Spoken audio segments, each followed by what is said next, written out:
back to another episode of Big Bear Boxing Squad, episode number 18. The conversation I want to get into today is about big baby Jared Anderson and the reason why he will become heavyweight champion of the world pretty soon. Let's get into the conversation. Edinburgh Cup in Germany, and back in December, Anderson won the USA Boxing National Heavyweight Championship. They didn't expect an 18-year-old to come with so much pressure and so much force, and I feel like my speed and my abilities helped me win and beat everybody I beat. But unlike the other Toledo boxers, you won't see Anderson turning pro just yet. He has a big goal he wants to achieve first. After the 2020 Olympics, I plan to go to the Olympics and win gold and represent our country to the best of my ability. And he's well on his way. The 6'2", 200-pound heavyweight spends his time training with other Team USA boxers in Colorado Springs. To become the greatest heavyweight I ever had.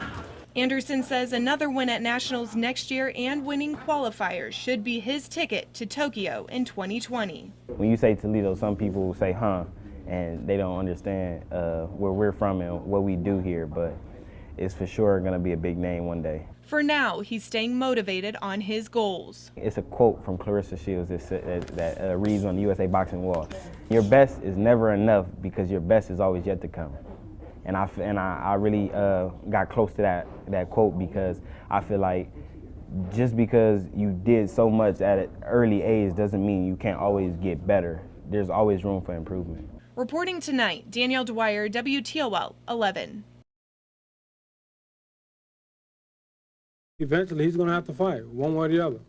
But he talks too much. That's why I don't like him. Well, you can look at me. I'm loaded with confidence. Yeah, okay.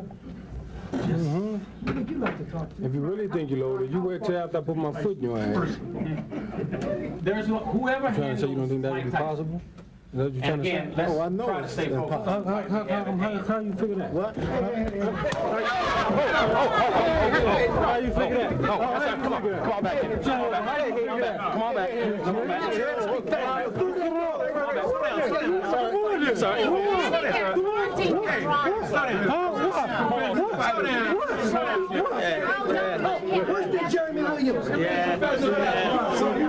Well, this was all much more exciting than their dull, uneventful fight, which Bowe won on points.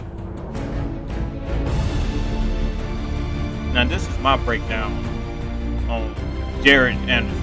I think he's a terrific fighter. I think he's next up in the heavyweight division. You may see Riddick Bowe on my screen also. It's kind of like a comparison video. I do think they are very similar.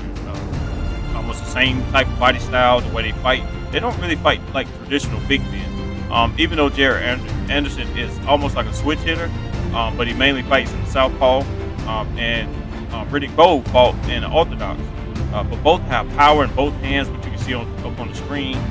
Both, I think Jared Anderson is a little bit more smoother, a little bit more refined, especially at the stage of his career, only being, I think, he's like 23, 24. Both been to the Olympics. I'm not sure about winning gold or anything like that. I didn't put that much research in it. I just mainly was kind of looking at the, just the overall styles and stuff like that of both fighters. But Riddick Bowe, if you don't know Riddick Bowe, he was a monster. He was a monster back in the 80s, 90s, and he had a couple good fights closer to the 2000s. But mainly in the 80s and 90s, he was devastating. If you think Jared Anderson is good, go back and look at Riddick Bowe, some of his fights. But as you can see, I think that Jared Anderson got so much room to grow. He's worked with, around Shakur Stevenson, and we all know what type of fighter Shakur Stevenson is proven to be. But I think Jared Anderson got a lot of room to grow. He do take a couple shots here and there, and that's just the sport of boxing. I mean, if you get in there, you're gonna get hit. But I seriously think that he's gonna be the next up. I think that nobody knows how Deontay Wilder, if he's coming back. We don't know if Tyson Fury is gonna retire by the time Jared Anderson get up there. He has sparred with he's sparred with Tyson Fury a couple times. And so I'm pretty sure he's learning. So he's around the right type of guys. Tyson Fury is an excellent boxer. I don't care what nobody say. I'm not a big fan of him, but as far as boxing, I give him his credit. But I think just being around greats like that, you know, people that actually got a lot of skills. Tyson Fury got a ton of skills. I just think you know, his tools are getting sharpened. But I really like Riddick Bowe when he was coming up. I think he was a monster. I think that, you know, both fighters, man, they almost got that scary street demeanor, if you know what I'm saying. You know, sometimes the people on the street, you kind of look at them and you know whether to, you know, cross the wrong way or not. And I think Riddick Bowe carried his feelings on his shoulders. And I think Derek Anderson, he's not, as far as media goes, he's not out there just yet for people to really get to know who he is as a person. But as far as him fighting, I think he fights with a big chip on his shoulder. You know, I think that he's going to be a very scary fighter. I mean, even I think Usyk is the main guy right now. He's got the majority of the belts. But I think Jared Anderson probably got a few more years to kind of hone in his style. I don't think he's ready yet, and also I don't think he should be rushed either. Everybody peaks at different times, but I think once he puts it all together, I think he's gonna be pretty nice. I think that knockouts will come easy to him.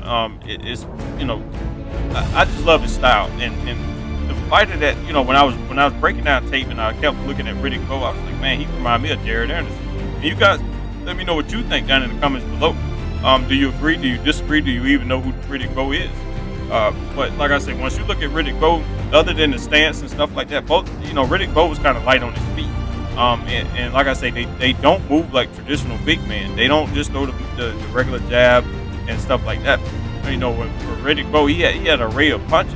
And Jared Anderson, you know, especially his last outing, going to the body, great head movement, good footwork, foot movement and stuff like that.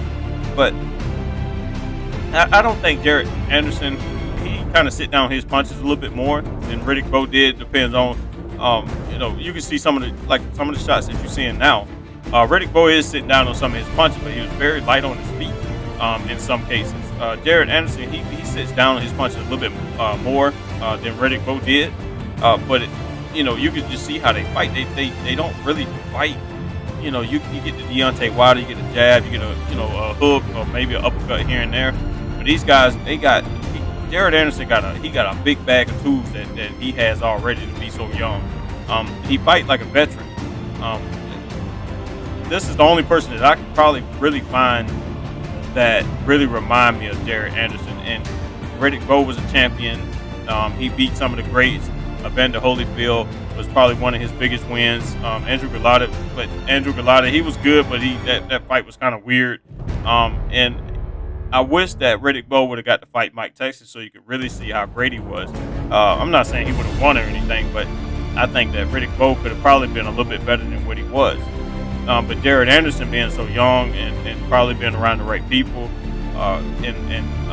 you know, some of his team is the same team that's around Shakur Stevenson. And Shakur Stevenson, I look at him like a good kid too. You know, he works hard, and be around people like that, a lot of times that rub off on you. Know what you got to do to be great. And you know, just looking at Shakur Stevenson, I know he don't take boxing lightly. You know, he sparred some welterweights, and Dennis Ugas, and actually got the better of Ugas. Not that, you know, the whole thing was on online or whatever, but as far as the sparring wasn't online. But from what I've seen, it looked like he was, you know, Shakur Stevenson was hanging in there with him and actually getting the best of Dennis Ugas. So with that said, I think that Jared Anderson, he got so much room to grow. You know, I think he got a mean streak. I think he got a lot of power, and it's kind of up to him with, you know, how far he goes. But as far as the way the heavyweight division is mapping out, I think he got tons and tons of room to grow. And actually, when he get ready to get his first championship fight, I think he's gonna do great, and I think he'll defend his title for many years to come.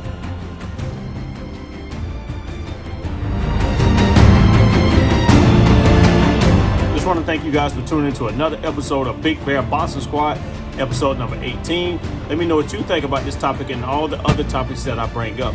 The only way that you can keep up with it if you hit the notification bell, and you can get updates on upcoming videos. I do drop videos daily. I do drop videos twice a day. I drop old school fights at 12:30, and I drop my premiere videos at 6:30. The reason why premiere them so you guys can start the conversation before the video even drops.